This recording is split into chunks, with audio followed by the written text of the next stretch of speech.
이게 동로이몽이라고 이렇게 제목을, 설교의 제목을 정했습니다. 동로이몽. 한문을 아시는 분들은 무슨 뜻인지 알 거예요. 뭐 동상이몽, 상과 로만 바뀐 거니까요. 로가 무슨 로입니까? 네, 길로죠, 길로. 네. 같은 길을 걸었는데 다른 꿈을 꾼다는 거죠. 오늘 말씀의 시작이요, 그렇게 시작이 됩니다. 예수님께서 예루살렘으로 올라가려 하실 때에 라고 이렇게 시작합니다.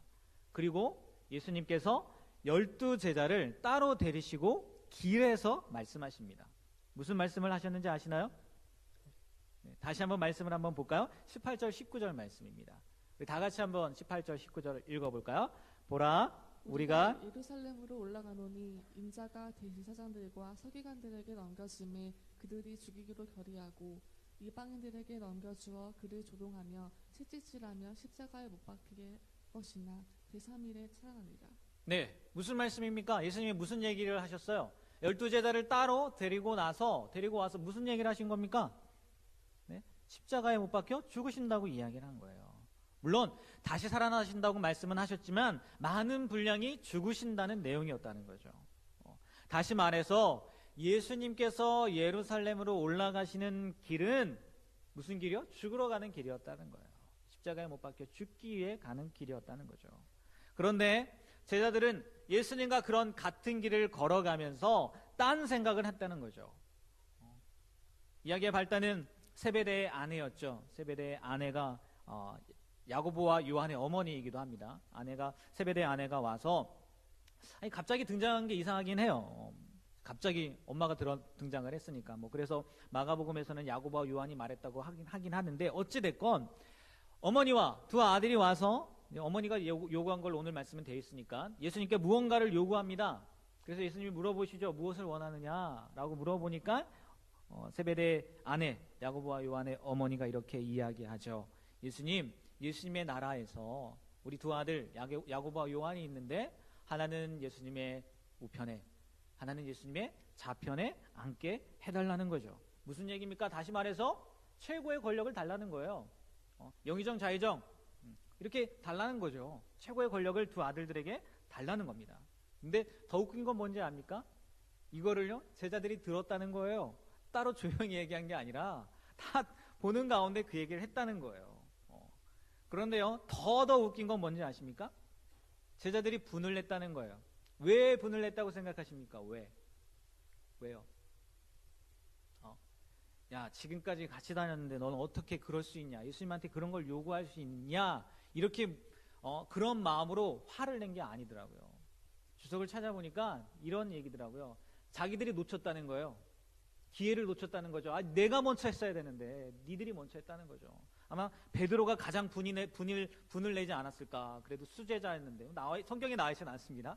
수제자였는데 내가 새치기를 당했구나. 그래서 분을 냈다는 거예요. 어떻게 그런 말을 할 수 있냐가 아니라 내가 놓쳤다는 거에 대해서 분이 나서 그렇게 이야기했다는 거죠. 하나같이 똑같은 생각을 한 거죠. 예수님은 지금 죽으러 가고 있는데 자기들은 자리 때문에 싸웠다는 거죠. 다퉜다는 거죠. 예수님과는 동상이몽이었는데 자기들끼리는 동상동몽 그랬던 것 같아요. 그러면 왜 이제 여기서 질문이 되는 거죠. 왜 제자들은 예수님과 전혀 다른 생각을 했느냐는 거예요. 예수님은 죽으러 간다고 분명 말씀을 하셨음에도 불구하고 제자들은 좌우편 왜 네가 먼저 얘기해? 내가 먼저 해야 되는데 이렇게 다르게 다른 생각을 갖고 있었느냐는 거예요. 먼저는요 무지입니다. 무지. 몰랐다는 거죠. 다분히 이럴 수 있습니다. 그도 그럴 것이요. 그 이후에 계속 말씀하시는데 야고보와 요한에게 예수님이 자리 이야기를 하지 않습니까? 자리 이야기를 할 때 22절 예수님께서 22절에 이렇게 말씀하시죠. 너희가 구하는 것을 안다고요? 모른다고요? 모른다는 거죠. 알지 못한다는 거예요. 그러면서 이야기하죠. 내가 마시려는 잔을 너희가 마실 수 있느냐? 그런데 야고보와 요한이 어떻게 합니까? 마실 수 있다고 이야기합니다. 몰라요. 예수님이 말하는 잔이 무슨 내용이었는데요? 고난이었거든요. 고통이었거든요. 십자가에 못 박혀 돌아가시는 거 그걸 이야기하는 거였거든요. 물론 나중에 야고보와 요한도 그렇게 고통을 당하긴 하지만 몰랐다는 거예요. 예수님은 하나님 나라에 대해서 다른 모습을 이야기하는데 제자들은 몰랐다는 거예요. 예수님께서 마시려고 하는 자는 고난의 자녀였는데, 십자가의 자녀였는데, 죽음의 자녀였는데 제자들은 몰랐다는 거예요. 그 어려움을 몰랐다는 거죠. 정말 몰라서 그렇게 요구했다는 것이고, 몰라서 마실 수 있다고 했다는 거라는 거죠. 무지라는 거예요, 첫 번째는. 그리고요, 또 하나 생각해 볼 게 뭐냐면 오해라는 거죠. 오해. 뭐 무지나 오해나 그게 그거인 것 같긴 하지만, 제자들은 알았다고 생각했지만 오해했다는 거죠. 분명 예수님께서 새로운 나라를 만드실 것인데 그 나라에 대해서 제자들이 오해를 했다는 거예요. 예수님은 그 땅에서 새로운 나라를 만드신다는 게 아니었거든요. 그러니까 나라를 뒤집고 새로운 나라, 로마를 뒤엎고 이스라엘이라는 나라 회복하는 그런 걸 이야기하는 게 아니었는데, 제자들은 그렇게 생각했다는 거죠. 유대를 지배하던 로마를 뒤엎고 새로운 세상을 이 땅에 만들 거라고 생각을 했다는 거죠. 그래서요, 세례 요한, 예수님의 오실 길을 예비한 여자가 낳은 중에 가장 최고라고 한 그 세례 요한도 처음에는 예수님을 봤을 때 뭐라고 고백하는지 아십니까? 보라, 세상 죄를 지고 가는 하나님의 어린 양이다. 이렇게 고백하고, 신들매 신발끈을 풀 수도 없습니다 라고 세례 받으러 오실 때 만류했던 사람이에요. 그런데도요, 나중에 마태복음 11장 2절에서 3절 말씀을 보면요, 요한이 옥에서 그리스도께 하신 일을 듣고 제자들을 보내 뭐라고 얘기합니까? 뭐라고 얘기해요? 오실 분이 당신입니까? 묻는다는 거예요. 처음엔 그렇게 고백을 했지만 지나다 보니까 자기 생각과 다른 거예요. 내가 생각했던 메시아, 내가 바랬던 메시아가 아닌 거예요. 그래서 감옥에 있을 때 다시 한번 묻는 거죠. 내가 기다려야 될 분이 당신 맞느냐고, 아니면 또 다른 사람을 기다려야 되느냐고, 이렇게 오해했다는 거죠. 제자들이 동상이몽, 동로이몽을 할 수밖에 없었다는 거, 첫 번째는 무지요. 두 번째는 오해라는 거예요. 그러면 여기서 한 가지 질문을 더 하게 됩니다. 생각해 보세요. 3년이라는 세월을 예수님과 같이 지냈습니다. 예수님과 늘 함께 있었고요. 그분과 가장 가까운 지근거리에서 가르침을 받았습니다. 그런데 왜 이렇게 모를 수 있고 왜 오해할 수 있느냐는 거예요. 3년이라는 세월을 같이 보냈는데, 아무리 미련하다 할지라도, 어리석다 할지라도 3년입니다. 우리처럼 일주일에 한번 잠깐 만나는 관계가 아니에요. 여러분, 김명식 전사님 있지 않습니까? 저랑 3년 좀 넘게 3년 정도 있었어요. 제가 무슨 얘기를 할 때 알아들어요. 그리고 무엇을 먹고 싶다고 할 때 다 알아들어요. 무슨 말을 하는지. 자진 않았어요. 그냥 다 같이 생활하는데 알아듣는다고요. 아 하면 하고 알아듣는다고요. 근데 왜 제자들은 예수님과 먹고 자고 싸고 늘 같이 동행했음에도 불구하고 모르고 오해했느냐는 거예요. 바로 조금 전에 이야기했는데, 나 죽으러 갈 거야, 이 얘기했는데도 까먹고 그렇게 물어봤느냐는 거죠. 그건요, 예수님께서 이 땅에 온 목적, 그리고 제자들을 부르신 목적과 예수님의 제자들이 예수님을 따른 목적이 달랐기 때문이라는 거예요. 시각의 차이라는 거죠. 목적의 차이라는 거죠. 관점의 차이라는 거죠. 예수님께서는 오늘 마지막 말씀에 분명히 이렇게 말씀합니다. 인자가 온 것은 섬김을 받으려 함이 아니라 도리어 섬기려 하고 자기 목숨을 많은 사람의 대속물로 주려 함이라는 거예요. 예수님께서 이 땅에 오신 목적은 섬기려 하고 목숨을 주시기 위함이라는 거예요. 예수님은 이렇게 목적을 정해놓고 사셨다는 거예요. 아니, 이런 목적을 가지고 세상에 온 거라는 거죠. 여러분, 이런 목적, 죽을 거를 목적으로 사는 사람이 없다니까요. 내가 이 땅에 온 목적은 뭐 섬김을 받으려 하는 게 아니라 섬기려 하는, 이걸 차치하고 내가 이 땅에 온 목적은 죽기 위함이야 라고 하는 사람이 없다고요. 그런 사람 만난 적 있으십니까? 대부분요, 삶의 이유를 찾든지 내가 왜 이 땅에 태어났는지 존재에 대한 이유를 찾지, 그걸 찾지 못해서 허무함을 느껴 죽음을 택하는 경우가 있지, 처음부터 죽음을 목적으로 사는 사람이 없다니까요. 내가 이 땅에 온 이유는 죽기 위해서 온 겁니다 라고 하는 사람이 없다고요. 그렇지 않습니까? 그러면 예수님이 허무주의자라서 죽음을 생각하고 그렇게 사셨습니까? 아니라는 거죠. 그럼에도 불구하고 예수님은 죽음을 택하셨다는 거예요. 그것도 스스로. 하지만 이 목적이요, 결국 우리가 아는 예수님의 삶을 이끌어갔다는 거죠. 우리가 본받으려고 하는, 우리가 닮으려고 하는, 우리가 따르려고 하는 예수님의 삶을 만드셨다는 거예요. 그 목적이. 이런 관점을 한번 생각해 보시면 어떨까요? 내일 여러분이 죽습니다. 그런데 오늘 무언가를 더 쌓아놓으려고 애쓰시겠습니까? 내일 여러분이 죽어요. 그런데 한 자리라도 더 차지하려고 애쓰시겠어요? 내일 여러분이 죽습니다. 그런데 자신의 이름을 어떻게든 높이려고 애쓰시겠어요? 무의미하다는 거죠. 무의미하다는 거예요. 어차피 내일이면 죽는데 그것이 무슨 소용이 있겠느냐는 거예요. 물론 영생에 대한 개념도, 구원에 대한 개념도, 또 죽은 후의 세계에 대한 믿음도 없는 사람이라면 정말 혹인데, 어차피 내일 죽을 거, 그동안 못 해본 거 마음대로 해보고 죽어야지 하는 분들이 있을 수도 있을 거예요. 하지만 보통 사람이라면 대부분 아마 가족들과 함께 마지막 시간을 보내면서 그동안 못 해준 말들 혹은 못다한 일들을 마무리하려고 하지 않겠느냐는 거예요. 그러지 않겠어요?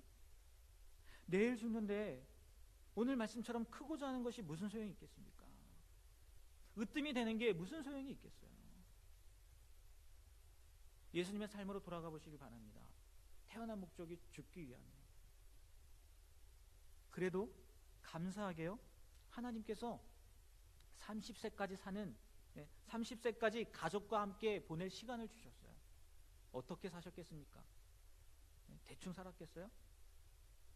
막 살았겠어요? 아니라는 거죠.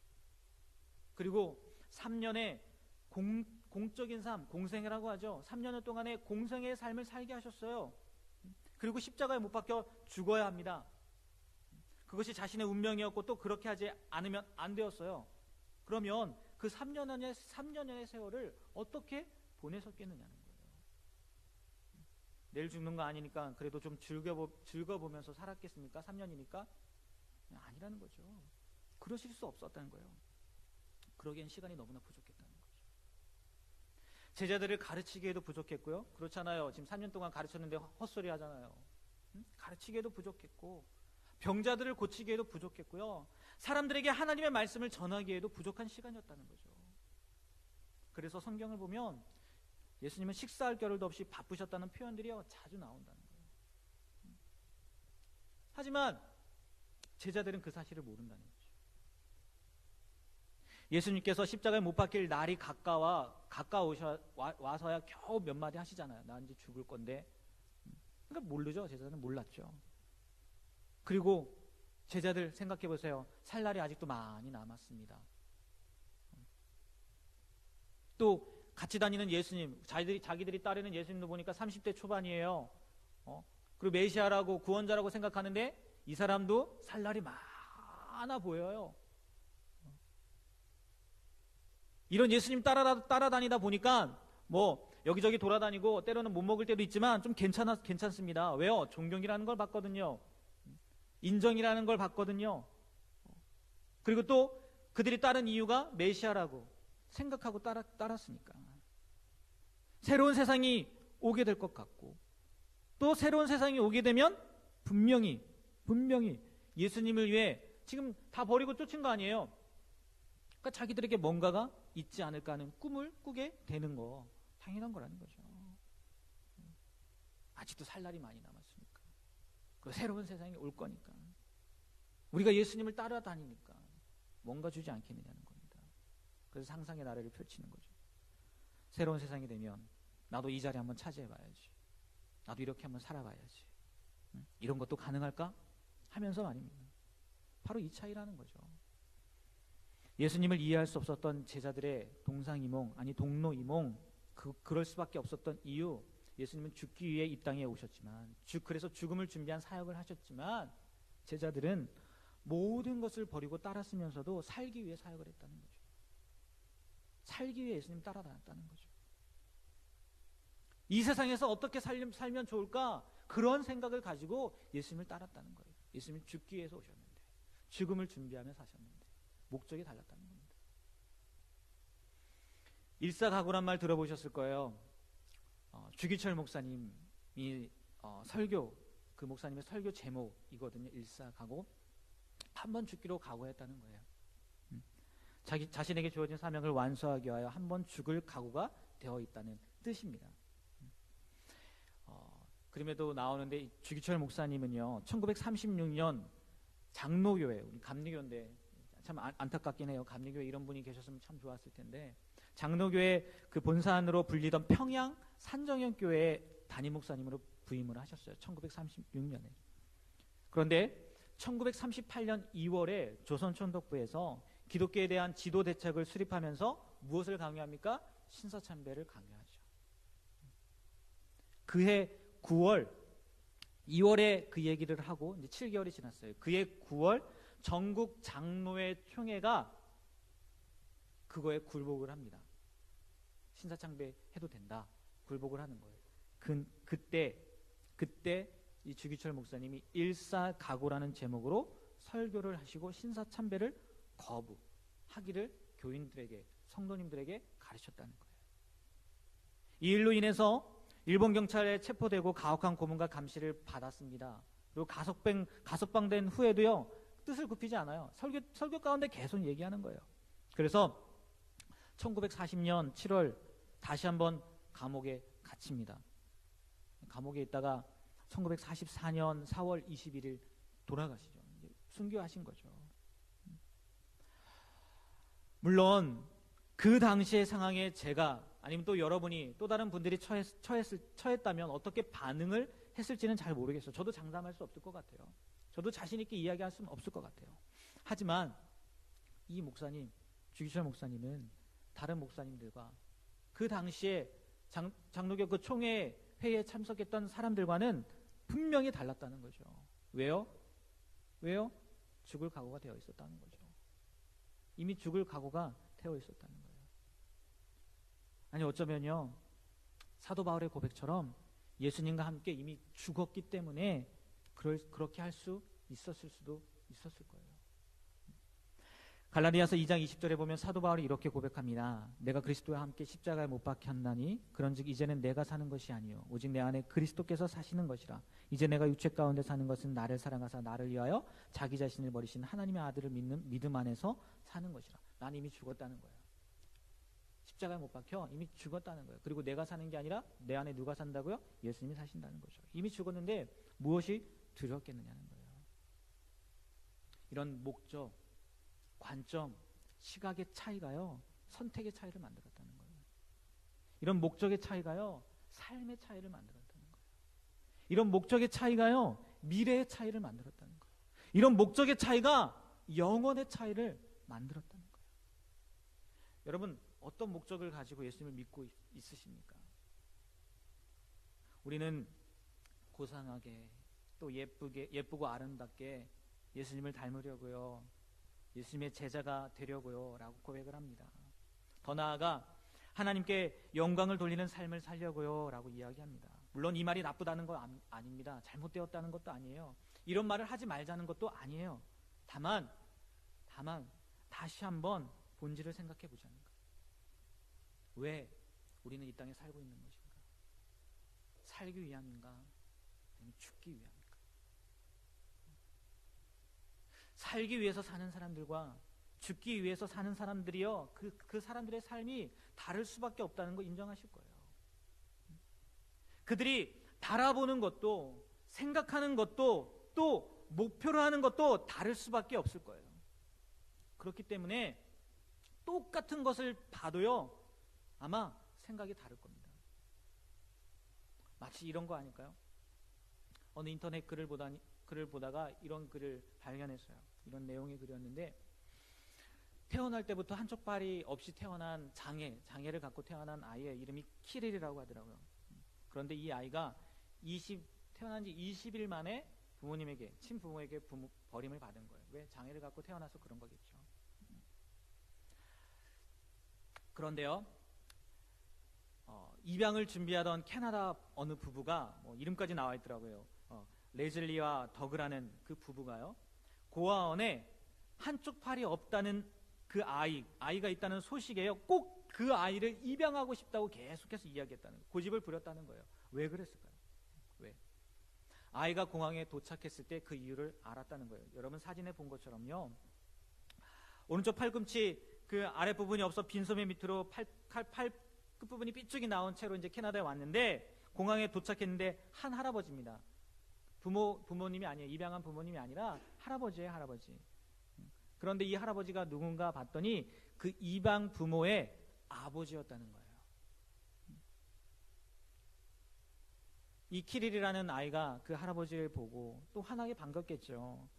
그리고 할아버지의 모습에 깜짝 놀랄 수밖에 없었을 테고. 왜요? 자기처럼 똑같이 오른팔이 없잖아요. 하지만 이내 할아버지와 친해질 수밖에 없었겠죠. 왜? 공통점을 가졌으니까. 사연이 이렇다는 거예요. 3년 전부터 입양 준비를 했답니다. 이 부부가. 입양이라는 게 쉬운 건 아니거든요. 3년 전부터 준비를 하는데 그 이야기를 들은 거예요. 어떤 이야기요? 팔이 없는 아이가 있다는 거. 그리고 그 아이는 6번이나 입양을 거부를 당했다는 거예요. 그 이야기를 들으니까 자기의 아버지와 같은 처지인 아이를 입양하기로 결심을 한 거라는 거죠. 이 아이는 팔이 없다는 장애 때문에 다른 부부에게 6차례나 입양이 거부되었지만, 이들 부부의 입양에는 이 아이의 장애가 최우선순위가 되었다는 거죠. 키릴은 부모가 생겼을 뿐만이 아니라 자신의 롤모델인 할아버지도 갖게 되었다는 거죠. 알고 보니까 이 할아버지 크리스라는 분은요, 한쪽 팔이 없다는 장애를 극복하고 사업가로 성공했고, 또 장애인 올림픽에서도 두각을 나타낸 분이라고 하더라고요. 그러면서 이방 부모가 이렇게 이야기했대요. 아버지는 목표를 정하면 무엇이든 해내는 분이지요. 아버지는 이 아이에게 완벽한 롤 모델이 될 거예요. 라고 이야기했다는 거예요.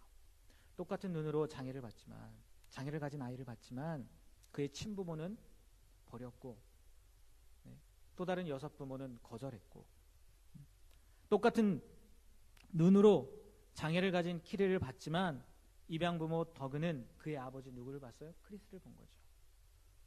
보는 눈은 똑같았지만 키릴을 대하는 결과는 달랐습니다. 물론 이거는 경험과 환경이 만들어낸 차이일 수 있어요. 경험해보지 않은 길을 간다는 것이 두려운 나머지 키릴을 버린 걸 수도 있고, 아니면 입양하기를 두려워했을 수도 있어요. 하지만 이미 이 아이를 입양한 그 부모는, 입양을 결정한 부모님은 아버지를 통해서 경험을 했고 그의 인생이 얼마나 가치 있는 인생이었는지 눈으로 보았기 때문에 주저하지 않았을 겁니다. 그런데 예수님의 삶도 마찬가지 아닐까요? 우리는 죽음이라는 것이 두려워서, 그리고 이 세상에서 사는 동안 겪게 되는 그 삶의 문제와 두려움 때문에 어떻게든지 잘 살아보려고, 어떻게든지 무엇을 이뤄보려고, 어떻게든지 무언가를 해보려고, 내 꿈을 이루려고 그렇게 애쓰지만 예수님은 모든 것을 다 아시는 분이라는 거죠. 이 세상에서 어떻게든 잘 살아보려고 발버둥 치는 것보다 어떻게 죽는 것이 더 중요하다는 것 예수님 아신다는 거죠. 그리고 이 세상에서 어떻게 사는 것이 죽음을 잘 준비하는 것인지도 예수님은 아셨다는 거죠. 그리고 그것만 아십니까? 죽음 이후의 삶도 아시잖아요. 그래서 제자들에게 그렇게 자신 있게 이야기한 건 아닐까요? 제자들에게 그렇게 명확하게 이야기한 거 아닐까요? 오늘 본문의 마지막 말씀처럼 내가 온 것 섬김을 받으려 하려고 온 거 아니다. 오히려 섬기기 위해서 온 거다. 그리고 더 나아가서 나의 목숨을 많은 사람의 대속물로 주려고 내가 이 땅에 온 거다. 이미 모든 것을 경험하신 분이, 그리고 모든 것을 아시는 분이 말씀해 주시는 거예요. 따르지 않을 이유가 없다는 거죠. 또 못 따를 이유가 없다는 거죠. 이미 어떻게 살아야 되는지 그분 자체가 보여주셨습니다. 제자들이 그렇게 예수님을 이해할 수 없었던 것, 제자들이 그렇게 예수님을 따를 수 없었던 것, 바로 목적이 달랐다는 거예요. 삶의 이유가 달랐다는 거예요. 그들은 이 세상에서 어떻게든지 살아보려고 이 세상의 관점을 두고 목적을 두고 살았지만, 그 목적을 가지고 예수님을 따랐지만 예수님은 죽기 위해서 그의 삶을 사셨다는 거죠. 어감이 많이 이상합니다. 죽기 위해 사셨다는 거. 좀 이렇게 바꿔보면 좋겠죠. 죽음을 준비하는 삶을 사셨다는 거죠. 다시 한번 우리가 살아가는 이유를 점검해 보셨으면 좋겠어요. 그리고 예수님의 발자취를 따라가셨으면 좋겠어요. 이미 예수님이 성경을 통해서요, 그의 발자취를 수없이 보여주셨습니다. 우리는요, 그것만 따르면 되는 거예요. 죽으려고 사십시오. 죽으려고. 이 세상에서 어떻게든지 살아보려고 사는 게 아니라 죽음을 준비하는 삶을 사십시오. 그러면 틀림없이 달라질 겁니다. 틀림없이 달라질 거예요. 오늘부터 이제 죽음을 준비하며 하루하루를 살아가게 되는 저와 여러분이 되길 주님의 이름으로 부탁드립니다. 아멘. 아멘. 우리 찬양 하나 하고 기도하겠는데요. 우리 아까 찬양했는데 그가 오신 이유, 우리 찬양하고 다 같이 한 목소리로 기도하고 축도로 예배를 마치겠습니다.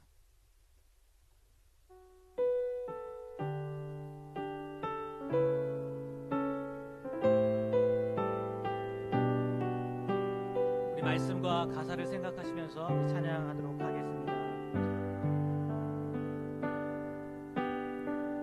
이 세상 가장 아름다운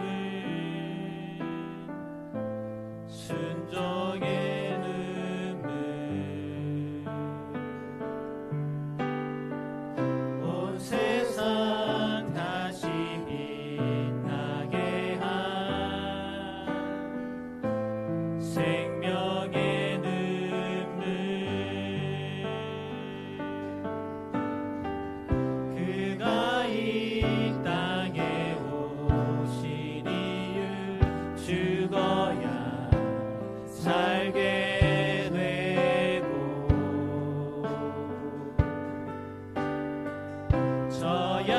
져야만 승리하는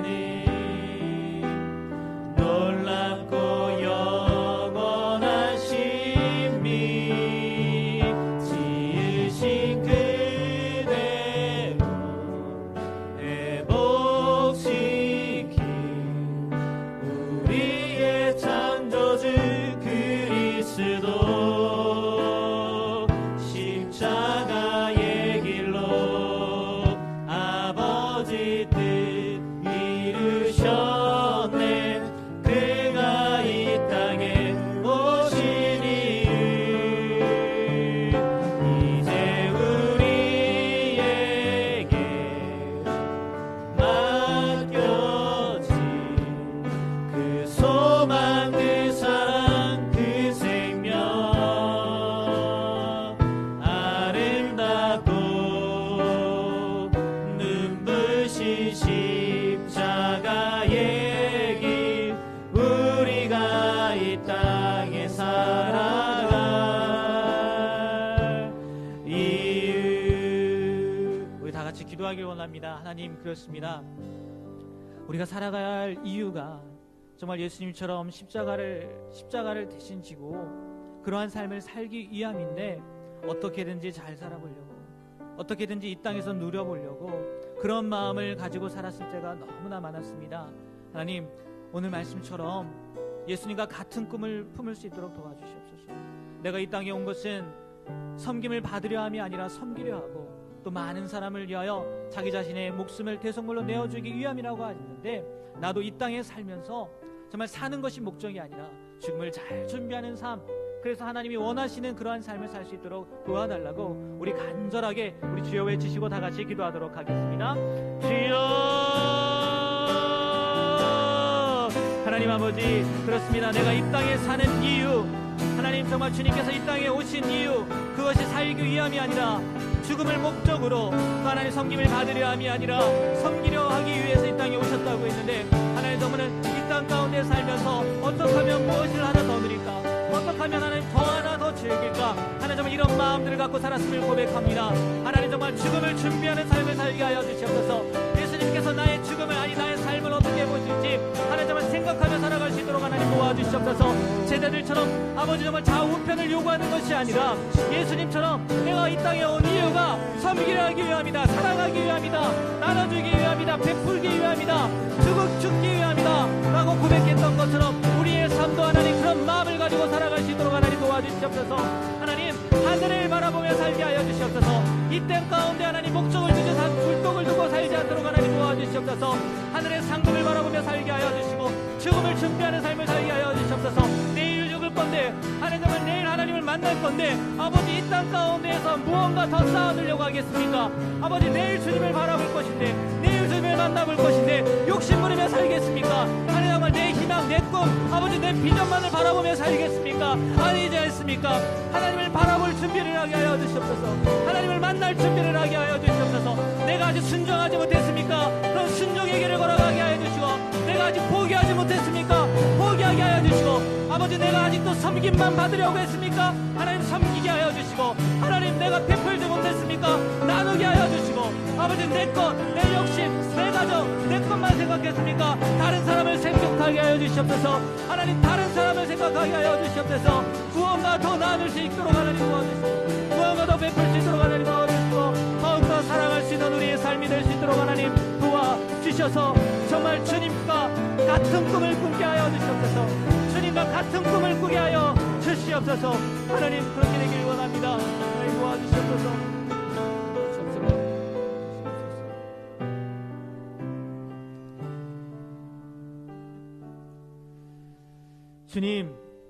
주님과 같은 꿈을 꾸길 원합니다.